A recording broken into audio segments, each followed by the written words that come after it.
wanni Abiyyiis Mallasis waan silaa godhuu qaban godhuu dhabuudha yakki guddaan wanjalli guddaan isaan biisanii hojii Mallas Amaaraa fi Oromoo Tigree sadeen kana lola sadeen kanaatiiti morkii fi kanatu Itoophiyaa tana uume irra caalaatti kana maaneej gochuurra adda qoqqooduu irratti fuulleffate isaatinaa jechaa turanii Oromoodhaan dhiphaa isaan timkitanyaa jechuu ture Abiy hidhanniirtu maal godhere 2018 irraa kaafne boleen cufaa keessa jiran Amaaraa mamaakirti kajaaniin keessa jiran marii hayyoota Amaaraa fi Oromoo godhaa turre maal yaaltan kajoo wanni yaaliin jiru bariyyasanitti marii yaaluu turre marii kana maal godhe ni dhaabsise kun Oromoo irraa malu jarana hoggansi Oromoo bare ummata gadaatii ummata finnaatii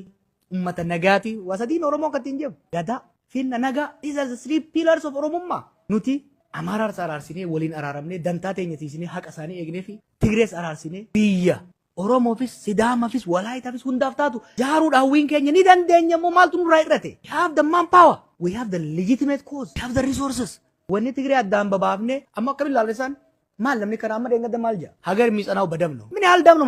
መፍሰስ ያለበት ኢትዮጵያ ውስጥ ሀገር ለመጥናት በ6 ዓመት 1.5 ሚሊዮን ሰው ከተገደለ በኋላ ሌላ ደም ይፈልጋል this is not an Oromo view this is not an Oromo way this is not personal anaafse jiddutti nuti sirna abbaa irree Amaaraatiif sirna abbaa irree Tigree hoggaa falminu Tigreedhaan falmaan turre Amaaraan falmaan turre sirna nuufis ummatoota saniifis sanirra wayyaa kan ummatan kokkoonne ummatan ajjeefne ummatan saamne humna jennee waadaa gallee bar ambar gaafan jara hojii goshee godhu Oromoo walis bulchuu hin danda'u biyya bulchuu dhiisin anjaan harreen dhumuu gaatu si waan caalaa bulchiti jechuun hin ture bar har'a garuu qaanii san nurra deebise because he's so childish you know Abiy brought the worst in Ethiopian people wanni amma isin laaltani obboleettiin Tigreef haasaa turte this cruelty Itoophiyaa keessa namni wal ajjeesami nama jiraa wal gubuu magarsanii beektan